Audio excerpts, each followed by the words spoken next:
Au nom du Père, et du Fils, et du Saint-Esprit. Amen. Mon Seigneur et mon Dieu, je crois fermement que tu es ici avec moi, que tu me vois et que tu m'entends. Je t'adore, je te demande le pardon de mes péchés, et la grâce de faire avec profit ces 10 minutes de prière. Marie, ma Mère Immaculée, Saint Joseph et mon ange gardien, intercédez pour moi. Imaginez que l'un de vous est un ami, et aille le trouver au milieu de la nuit, pour lui demander « Mon ami, prête-moi 3 pains, car un de mes amis est arrivé de voyage chez moi, et je n'ai rien à lui offrir. » Tu as reconnu sans doute le début d'une parabole. Je ne sais pas si t'es déjà arrivé d'être dérangé en pleine nuit par quelqu'un peut-être qui a oublié ses clés, quelqu'un de la maison qui donc appelle au téléphone ou qui jette des petits cailloux sur la vitre jusqu'à ce qu'on descende lui ouvrir. Et on le fait en protestant un peu peut-être, mais on ne va pas le laisser passer la nuit dehors, c'est normal. Et poursuit Jésus, si de l'intérieur l'autre lui répond « Ne viens pas m'importuner, la porte est déjà fermée, mes enfants et moi nous sommes couchés, je ne peux pas me lever pour te donner quelque chose. » Eh bien, continue le Christ, je vous le dis, même s'il se lève pas pour donner par amitié, il se lèvera à cause du sans-gêne de cet ami, et il lui donnera tout ce qu'il lui faut. Bon, Seigneur, tu nous livres cette petite parabole pour nous encourager à demander. Tu es bien différent, Seigneur, du personnage de parabole, qui ne cède qu'à l'importunité. Toi, Seigneur, tu te lèves et tu donnes. Tu es tout disposé à donner. On raconte l'histoire, inventée bien sûr, d'un homme qui meurt et son ange gardien le conduit vers le ciel, puisqu'il est prêt pour le ciel. Mais l'ange s'arrête en chemin et lui dit « Viens, je dois te montrer quelque chose. » Et l'homme curieux suit son ange et découvre donc un entrepôt qui porte son nom, le nom du défunt. Et dedans, il y a pas mal de choses matérielles et aussi spirituelles qu'il aurait aimé avoir pendant sa vie. Et il se dit, tiens, ça, c'est exactement ce dont j'aurais eu besoin avant mon mariage. Ah, et tiens, ça, si j'avais eu ça, le jour où j'ai commencé à travailler. Et alors, l'une après l'autre, des choses dont il aurait bien eu envie. Et avec un peu de regret et de colère, il demande à son ange, mais pourquoi ? Pourquoi tu ne m'as pas donné ces choses-là quand j'en avais besoin ? Et l'ange le regarde avec un peu de déception et répond, pourquoi tu ne les as pas demandées ? Bon, c'est presque une plaisanterie, mais Jésus nous dit, demandez, on vous donnera. Cherchez, vous trouverez. Frappez, on vous ouvrira. Mais dans cette parabole, il n'y a pas que 2 personnages, il y en a 3. Il y a celui donc qui arrive de voyage tard dans la nuit, qui est affamé. Il y a celui qui lui ouvre sa porte, mais qui n'a rien à lui donner pour apaiser sa faim. Et puis donc il y a l'ami qui a du pain en réserve, on peut lui mettre une majuscule, c'est le Christ, notre grand ami que nous aimons et respectons tant. Alors Seigneur, le deuxième, celui qui n'a rien dans son garde-manger, c'est moi. Et oui, combien de fois il m'est arrivé de devoir réconforter quelqu'un, ou de devoir répondre à une question qu'il me posait, et j'ai pas su le faire. Et au moment où il fallait donner, je me suis trouvé à court. Voilà, il m'a posé la question, pourquoi les prêtres catholiques doivent-ils être célibataires ? Et je sais pas. J'ai pas su dire. Ou alors, la question que tout le monde pose, pourquoi Dieu laisse-t-il faire tant de mal alors qu'il est tout puissant et qu'il a pouvoir de l'arrêter ? Et j'ai rien su dire. Ou bien, mon ami, comme écrit saint Augustin, était fatigué d'un mauvais chemin, c'est-à-dire d'une vie déréglée. Il ne trouve pas la vérité, dont l'exposition à l'intelligence pourrait le rendre heureux. Épuisé par ses passions, il vient à toi, parce que tu es chrétien, et il te dit « Rends-moi raison de ta foi ». Et toi, tu ne sais pas quoi dire. Et cet ami, il ne faut pas l'abandonner. Il ne faut pas le chasser de notre maison.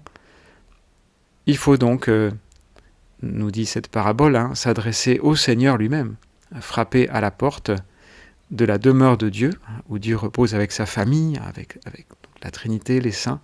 Il faut prier supplier, insister. Seigneur, donc toi, tu es le grand ami qui a toujours du pain en réserve. Et ton Église aussi a toujours du pain en réserve pour l'affamé, et surtout l'affamé spirituel ou l'affamé dans sa formation. Donc, allons chercher des réponses auprès de Jésus, auprès de l'Église. Jésus a dit de lui-même qu'il est le chemin, la vérité et la vie. Donc, il y a une vérité. Il est la vérité.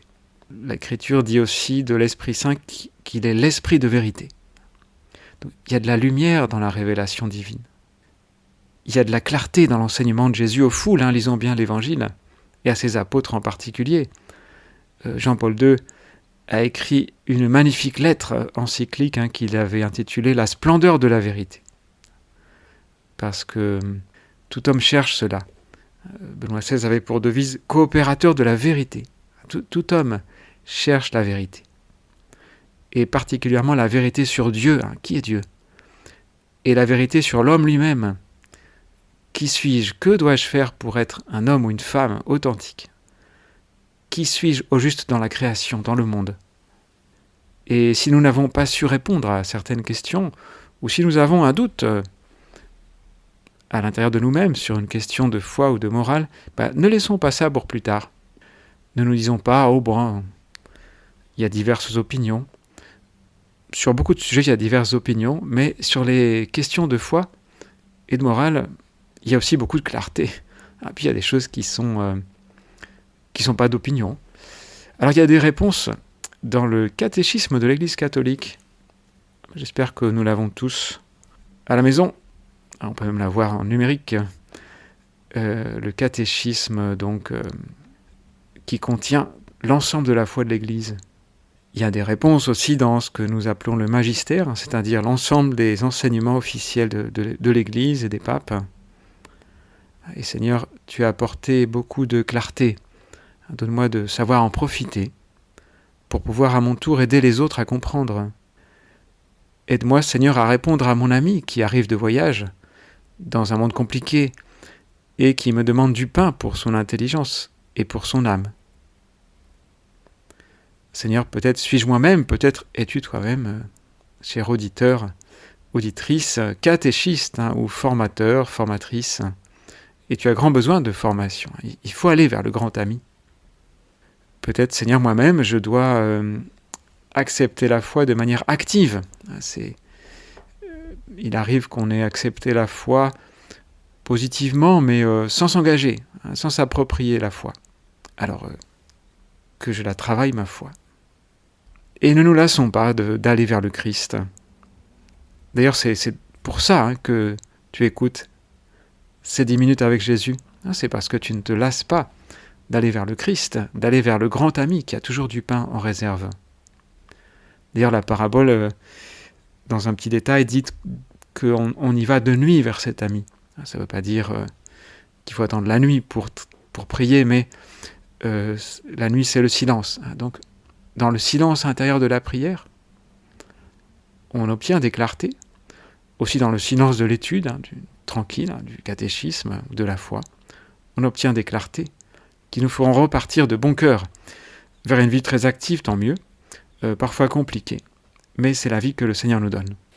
Pourquoi pas découvrir ou relire les fameux docteurs de l'Église, qui sont des théologiens auxquels l'Église reconnaît une autorité particulière en raison de la sûreté de leurs pensées ou de la sainteté de leur vie, de l'importance de leur œuvre. Saint Thomas d'Aquin, Saint François de Sales qu'on a honoré récemment. Je pense qu'on peut ajouter Benoît XVI et toutes les bonnes références qui sont nombreuses dans l'héritage de l'Église. Je te remercie, mon Dieu, des bonnes résolutions, des actes d'amour et des inspirations que tu m'as communiquées dans ces 10 minutes. Je te demande de m'aider à les mettre en pratique.